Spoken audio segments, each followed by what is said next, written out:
Good afternoon, ladies and gentlemen! Welcome to another exciting and riveting and amazing Propagandacast with me, your host Imperial Dane, of Hotel 1v1 on Taranto Coastline.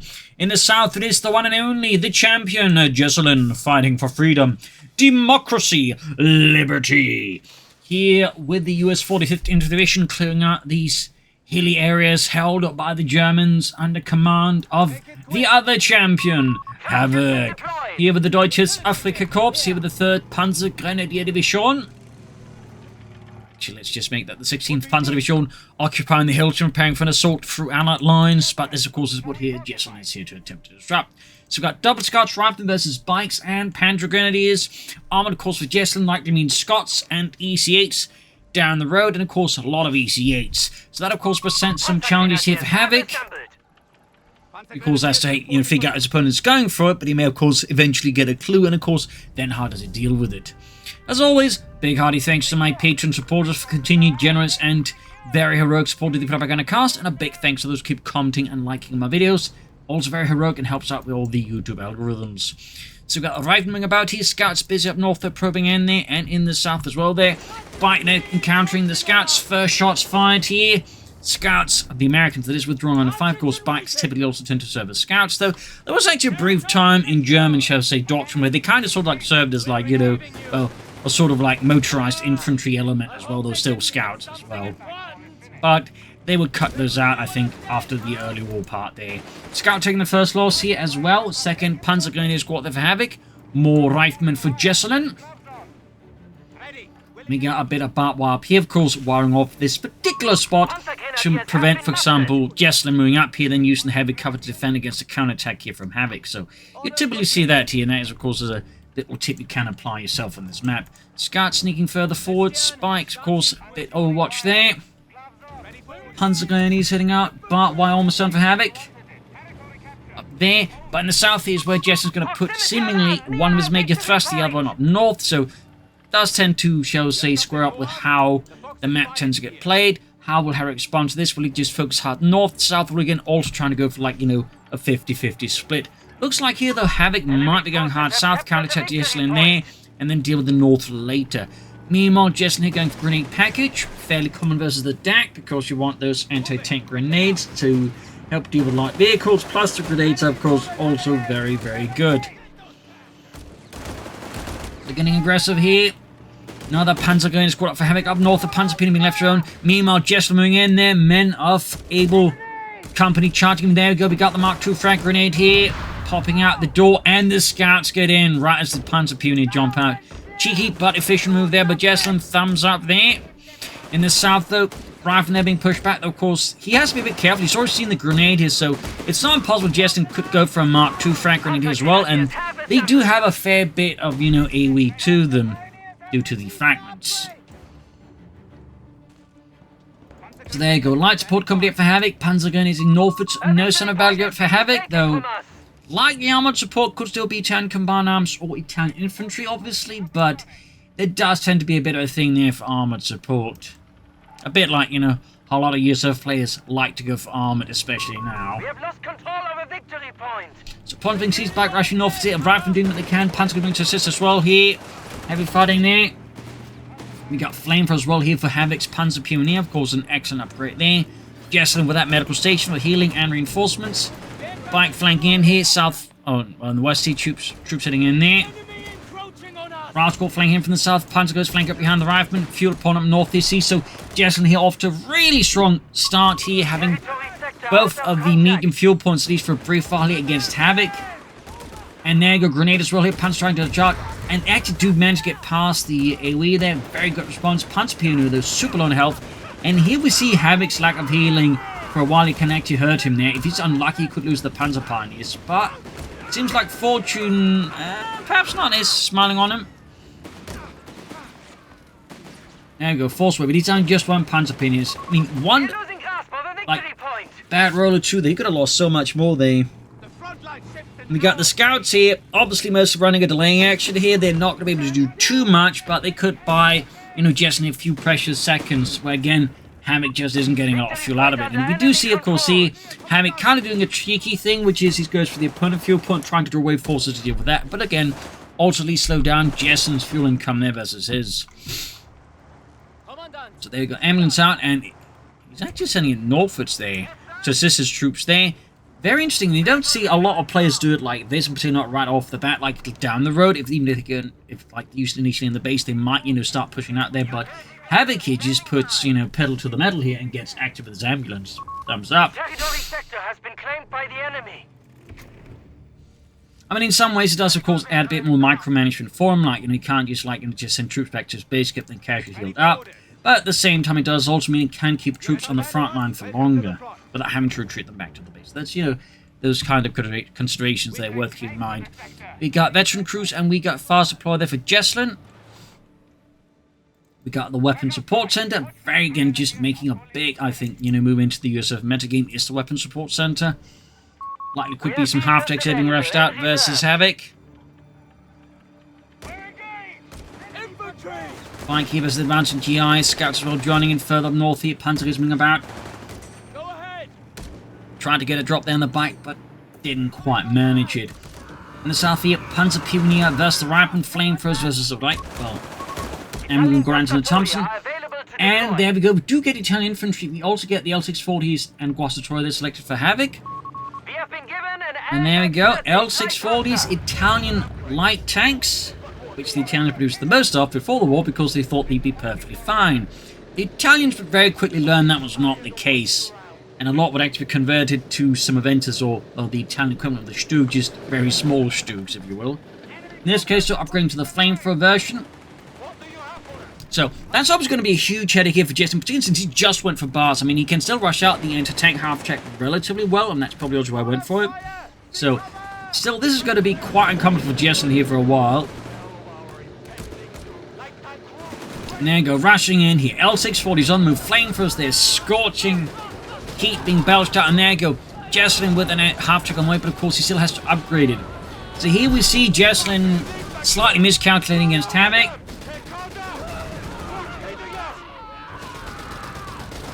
And they're doing a lot of damage there with the flamethrowers. Massive amounts of damage, actually. But there you go. Half-track ready. Is getting upgraded here with the 75mm anti-tank gun. L640 is there withdrawing for now. Havoc clearly not looking to overextend his flamethrower tanks here too much against his opponent.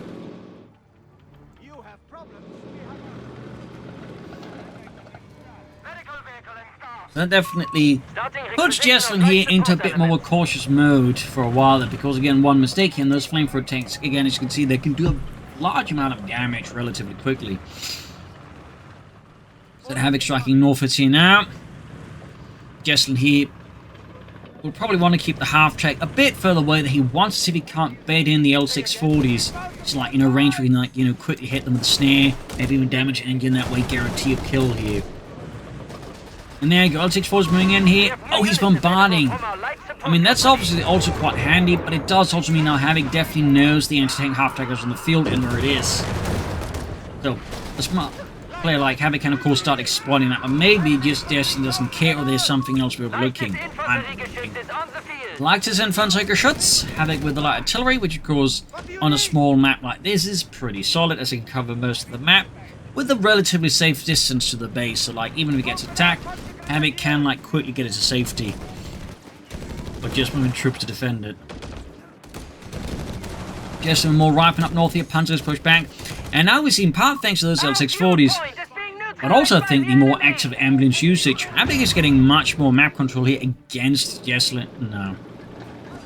And again, that's just the part they're being able to reinforce in here at the front line. It just means you're not wasting time moving all the way back to the base to do that one very thing. While it may not appear like as a big advantage to some players, it can, again, provide you with a fair bit there. Of course, he uses the half-track then to just, provide some mild healing.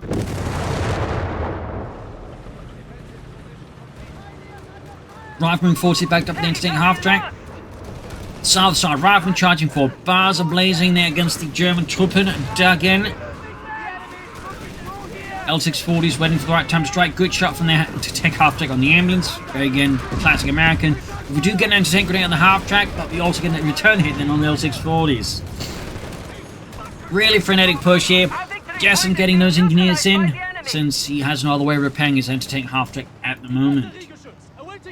But yeah, with that one big push here, in the end, Jesulin was able to push back Havoc, who just withdrew there rather than risk any significant casualties, which honestly does make sense. That was a really good push there by Jesulin again. Sometimes with just, being attacked with a really good push, the right decision is just to withdraw and just minimize your casualties as much as possible. South third rifle going off on a mine and not having a great time. And the medic station there got dinged up by German artillery. And fresh fighting up north. Ooh, sending in the L640s. I think Jesulin might, of course, realize what's going to come his way up north here. Bikes moving in. L640s zooming in as much as they can.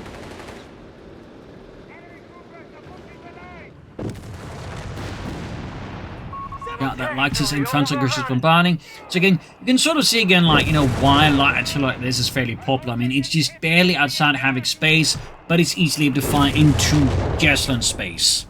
This is one of those bits there with some of the map sizes they decide to apply here to 1v1 maps. It feels like they didn't quite take into consideration, the range of certain artillery pieces.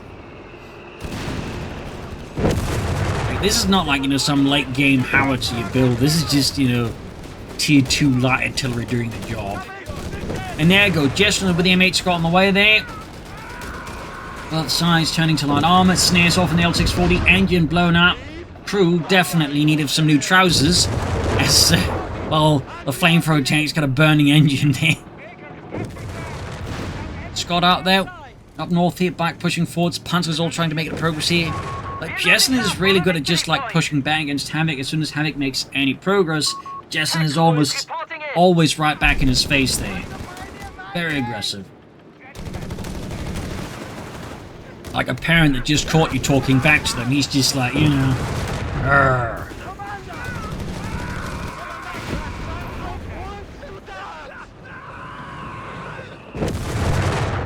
North here, a bit of probing about there. So what will Havoc do next, besides, of course, repair all of his light tanks? Our victory point is being neutralized by the enemy! Strategically, I mean, he could try and take up Nago for the Panzer Commando. He could also go for the mechanized company there. Quite as common there in the current metagame. He could even go for more L640s and not upgrade to then hunt down the Allied light vehicles. This autocannon can actually do a fair amount of damage, so Havoc obviously here has several paths to pursue. The question is just how does he view the battlefield and what fits best for this playstyle. Rifle rolling up here, M8 there and can't remember the specific number there on there to tank half-deck. White fossils there, quickly deployed. Panzer Commando, the classic choice out of Havoc. Nothing wrong with that, by the way. And of course, even going for that still gives Havoc then several options to then pursue. Armed reserves, Panzer 3s, flak guns, Stukas of Fuss. But there you go, charging in there. Havoc's had enough here with Jesulin's antics. Pushes in several points here. And we can see there, Jesulin scattering here. Again, similar to how Havoc did it previously. Jesulin realizes there's not really a lot of great ways to halt this assault. So he just withdraws steadily, though not quite a mass rout there. And just gets ready to counterattack. So again, one of those cases where you have to make a snap judgment as to what's going on. There you go though. Jesulin thanking it, catching the Lexus Infantry Geschütz. Of course, a bit riskier with the L640s about. I imagine though, of course, Jesulin is aware of that, but he's willing to take the risk. And there you go. Obviously, he's not going to get burned alive if he, miscalculates. And there you go, Ravner getting incinerated. So yeah, here we see. Maybe calculated for it, maybe didn't, but either way, though, that did not turn out too well for Jesulin. Again, when you have two flamethrower tanks out in the field, you do have to be careful with those kind of maneuvers, as they can quickly shut it down. Especially, again, on shorter maps. But they can, again, more quick response like any sort of development like that.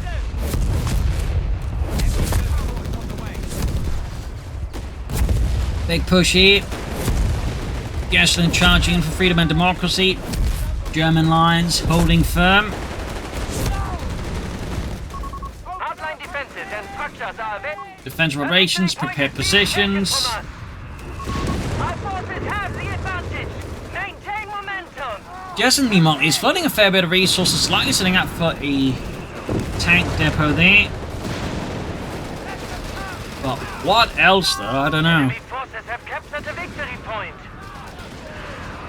I mean, I'm guessing, you know, Sherman EC8, you know, with the manpower discount out of War Machine.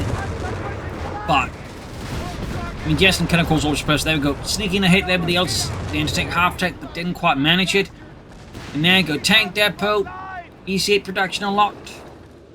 Havoc, meanwhile, we're not really seeing anything out of that Panzer Army commander, so I do get the suspicion this could end up being Armoured Reserves. There we go. It's such an undistinct name at times, it's like, you know, kind of struggle to remember it at times. Anyways, tank depot there being set up here by Jesulin. And up north here, Panzer is back charging in there. As Jesulin is, of course, trying to reconquer his northwestern victory point. And we're also noting Havoc here has gone for veteran squad leaders and MD-34s on his Panzer Grenadier. Thumbs up, so good.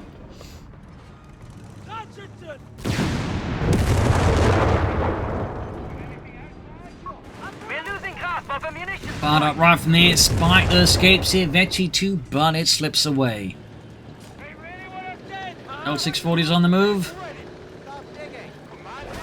The Italians would make a lot of their lighter stuff into flamethrower tanks. Besides, in the case of the L640, some Aventus, you even had some of their tankettes become flamethrower tanks as well.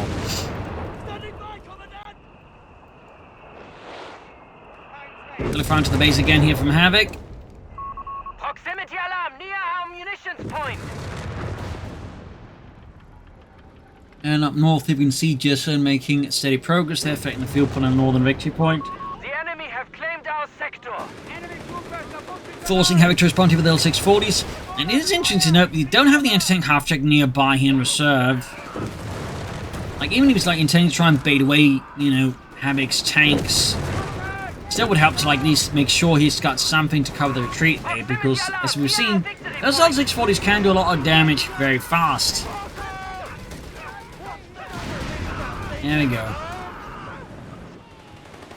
In the south, Jesulin or Havoc pushing back against Jesulin there as well.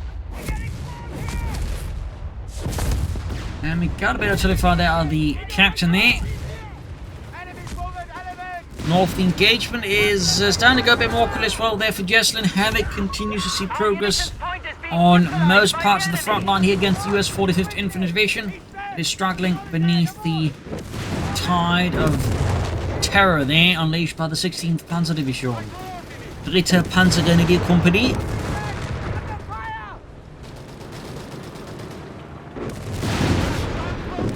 Almost at the L640. Almost. Trying to repair the medic station unit has been bombarded by the LEG-18 is a bold move there by Jesulin. Ultimately one that is a futile measure. Territorial sector lost. There we go, War Machine selected. He's pretty much got the fuel and the manpower now. So he can start steadily churning out those discounted EC8s. There we go. This, of course, is where things will start getting a bit more active for Havoc.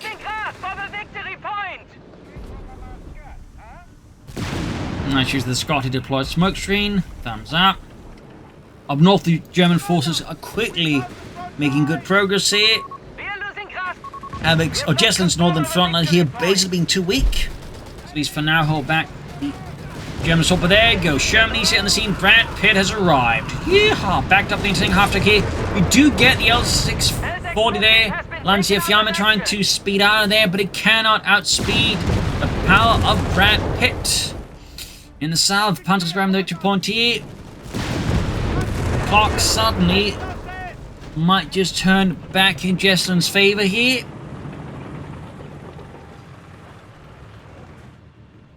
And in the south here, Panzer's pushing back Ralph's Squad. Jesulin not finding that fight, and we got a new medical station. This time, note he's positioned a bit further away there, so he can still roughly provide healing, I mean, you know, around the headquarters here, but crucially, it's not going to be as obvious for Havoc to, like, you know, where to blast. Armoured reserves on the way there, so could be he's already setting up for a Tiger tank here, or might just be going for some Panzer Force Stoops. We'll of course have to see what exactly Havoc there's intending versus Jesulin.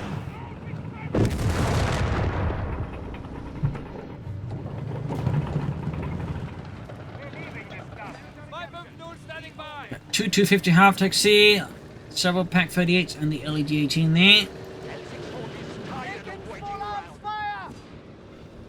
Looks like Jesulin's got something big planned up here. Note the way he's lining up things, sending in Minesweeper engineers. Could be he's intending to sort of launch a flank attack here from the Sherman into the side here of Havoc rather than attacking from the front. Oh, this sign's against it. Already plans are changing. Rifleman charging in. Seems like he might be more concerned about the north all of a sudden here, even as he's still sneaking into forces towards the center, but without armored support here, it's obviously not going as smoothly as Jesulin would like it, I imagine. Our victory point is being neutralized by the enemy. Unless it's part of some kind of like, deeper plot here to completely, lure Havoc into some devious trap that no one here will be seeing coming, me included.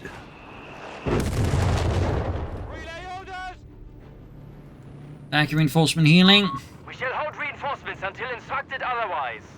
Havoc then is saving up for something now. I'm definitely thinking Tiger tank. I mean, he's got the field for it more or less. And at this point, he can still go on for like Panzer Force if he wanted to. So, Havoc here, betting everything on the Tiger here versus Jesulin looking to smash the Americanness out of him with the armored fist of Das Vaterland. 229 versus 395. Jesulin, of course, meanwhile slowing towards another EC8. Of course, he could consider fuel cache around here or here to help him get more fuel for more Sherman EC8s. He could also go for more riflemen. The victory point is being taken from us. Certainly is a bit of a rare sight nowadays in the current mega games of American play with just 3 rifle squads. They do tend to be quite keen on having more than just 3. 4, in fact 5, tends to be quite a common number. Havoc there continuing his odyssey towards the Tiger tank.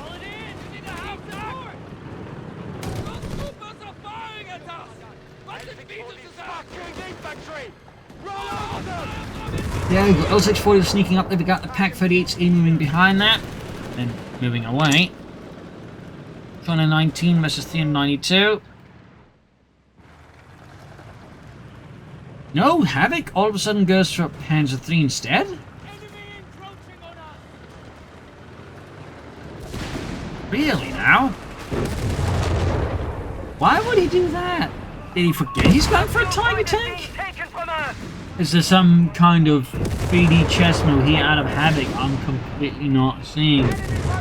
Like, all signs indicated to me at least that he was going for a Tiger tank. I guess he just decided he didn't want to go for it after all. Not saying that's a wrong idea though. There are benefits and there are risks to going for a Tiger tank, but it still seems a bit odd the way he kind of went about it. But anyways, still moving forward here, guns blazing. Shots flying in all manner of directions. More Shermans on the way there for Jesulin, bringing in more American SEAL. Still floating a fair bit of manpower. He's actually taking another wipe. Honestly, at this point, he probably should just replace some of these losses. And there you go. Jesulin finally gets around to doing that. Good. Thumbs up. Panzer Pioneer there in deep trouble as the Scott and the EC go at it. And we got the Panzer 3 model here out for Havoc, adding the Paramount machining gewehr. Thumbs up.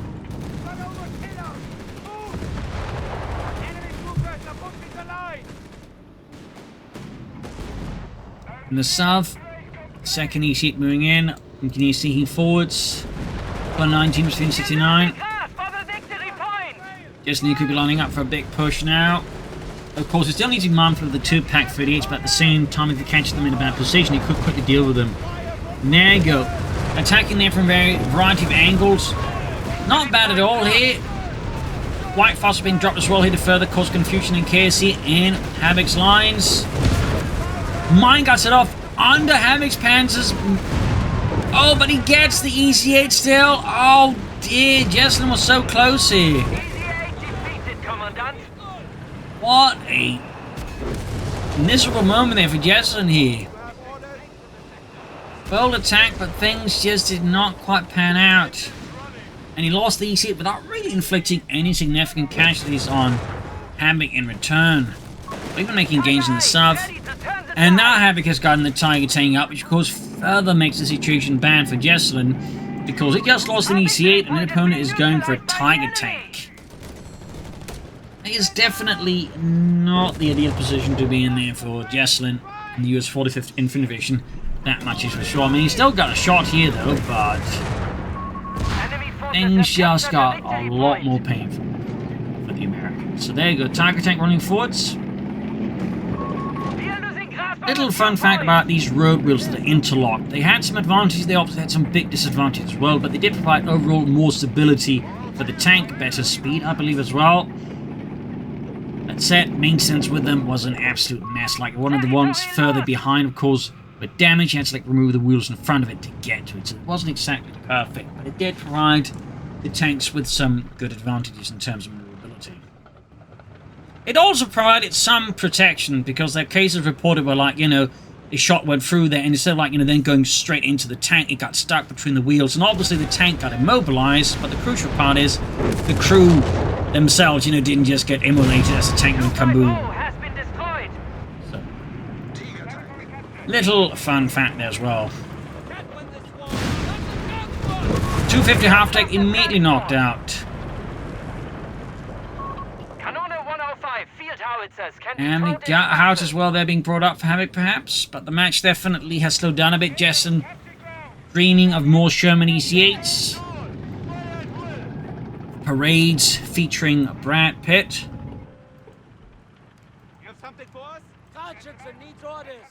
There you go, another Sherman EC-8 here.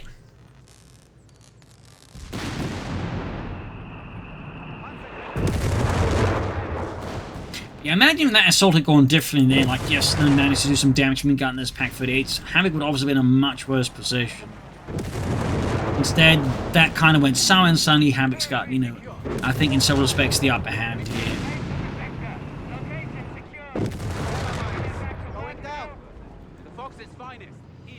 And Telemines, they're being prepared up north. Panzers being 46 engaging. Also, fun fact about the Telemine, it was also commonly used by troops until the Eastern Front as a satchel charge.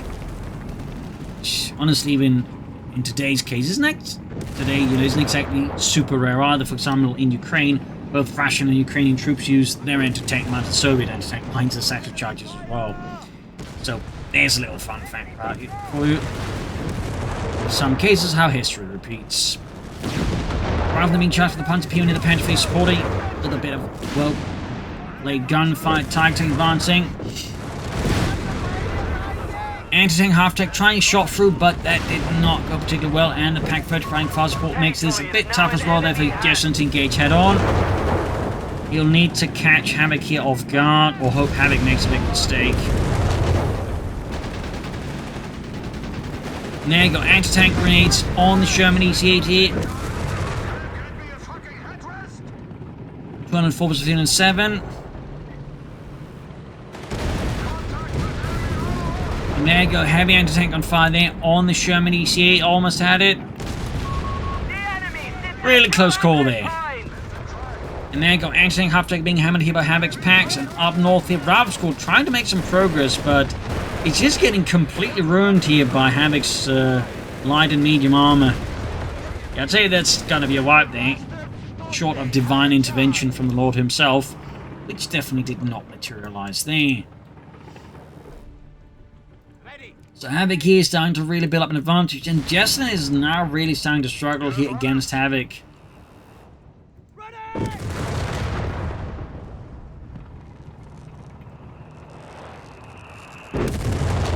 He's got several pieces of armor there and a vehicle to repair. And only he's got one Engineer squad to really do it. I mean, he could go for the recovery tech, but I'm fairly certain he wants to build more Sherman EC-8s rather than call that in. Of course, he could still go for Engineers and fact, Jesulin continues to float manpower, which does continue to be a bit of an odd move, particularly as, the situation continues to not improve here for Jesulin, yet he still continues to, persist in floating, 6 to 500 manpower. Enemy forces have claimed our sector. Panzer 3 is engaged. Definitely not what I call ideal. We got more mines out of Havoc, thumbs up. Proximity alarm near our victory point.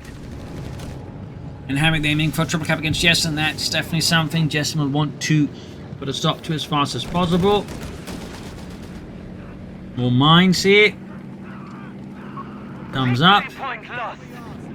More tiller mines, in fact, he had a Havoc. Not something we've seen a lot of lately, but honestly the tiller mines are pretty damn good. Should not be taken lightly. Can do a lot of damage and provide heavy engine damage. That's the sort of thing that can really mess up an enemy armored assault.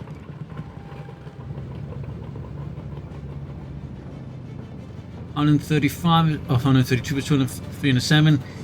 Yes, and here they're really starting to feel the heat, the pain of Havoc.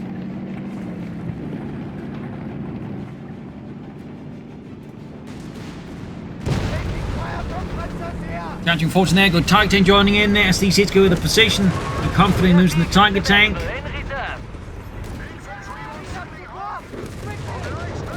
Another easy on the way there. Oh, we do get target weak point there finally happening here. Enemy forces are shaken. We got those two Pak 38 supporting here, the EC8s. And there we go, he's charging in, but he's going to come and find there. Go first target. Oh, EC8 then knocked out. And the face moving to cover the flank. EC8 keeps at it, but yeah, he's going to get snared up in front of the Tiger tank and the Panther Feet. Never mind, the Pak 38 still there, but then engaging the anti-tank half-tank instead. And with this, things are really just falling apart for Jesulin. Anti-tank half-tank gone. Third EC8 rolling in here. At this stage, though, it feels very much GG here for Jesulin. It feels the single GG. And there you go, GG out of Jesulin. Kaput. Has proved no match for us. Brutal. The enemy has fallen to 50 points. Seems like Jesulin had some issues with lag though, which is unfortunate. Victory for our forces. By the way, the game over. I mean, the manpower flow I definitely didn't think did Jesulin any favors, but also that assault, really hurt him there in the end. Still, nice fight. There's good action for both sides. Hope you enjoyed it. Hope you learned something from it. This is Imperial Infantry. Cheers, and see you all tomorrow for another episode. Bye, everyone.